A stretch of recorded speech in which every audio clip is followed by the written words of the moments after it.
Good morning. It is 6:31 a.m. on Monday, May 8th, 2017. I'm Christiana Ellis and I just got up. This is 5 more minutes.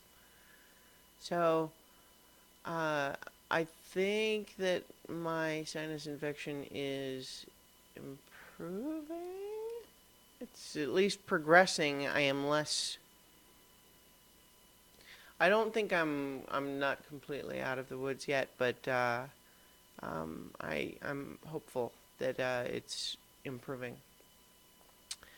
But part of what has been making it improve is taking cold medicine, which sucks, and I hate it. And so, meh.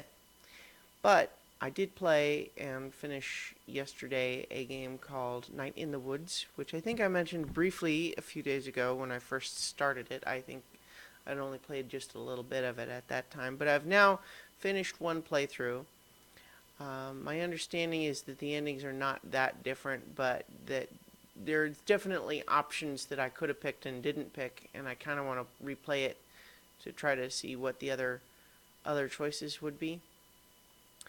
Um, but it's a really good and interesting game. Not that long.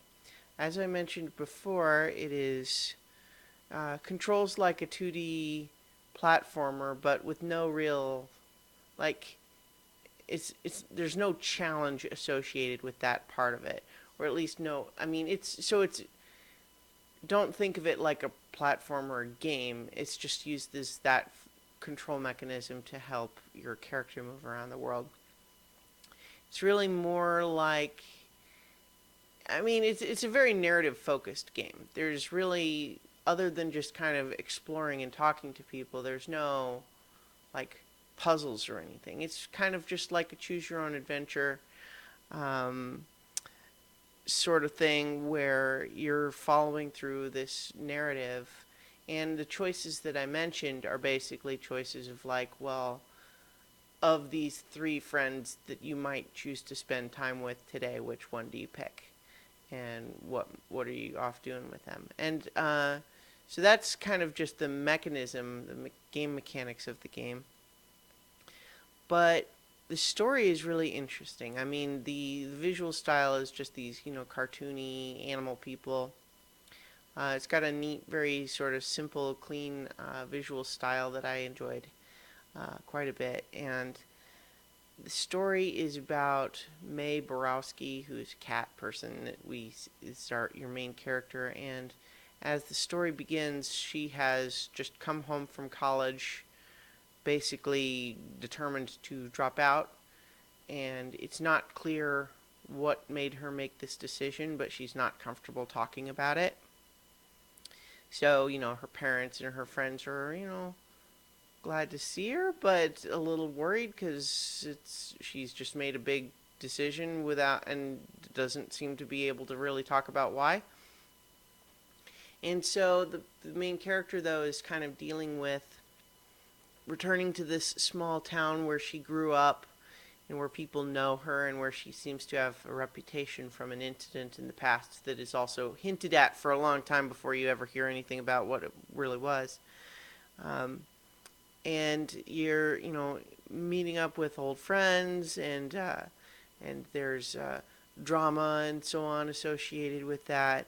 But then there's also this kind of building mystery in the background where it seems like there's a weirdo or maybe ghost kidnapping people, and there's people missing, and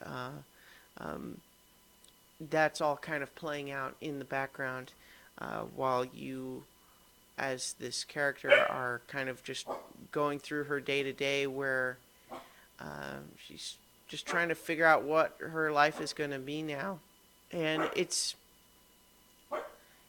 deals with a lot of issues like that people deal with at that age, 20 or so, and existential questions, and then it even gets into things like belief in God and mental illness and just how sometimes you fight with your friends, but then you make up, and that seems petty on this after the previous two, but it's really good. It's interesting, and it was a great. I kind of chose it as a palate cleanser after finishing Legend of Zelda: Breath of the Wild, and it worked great for that. And I really recommend it. If what I've described sounds at all interesting to you, I definitely recommend you picking it up. Um, so I think that's all for today, and I will talk to you guys tomorrow for 5 more minutes.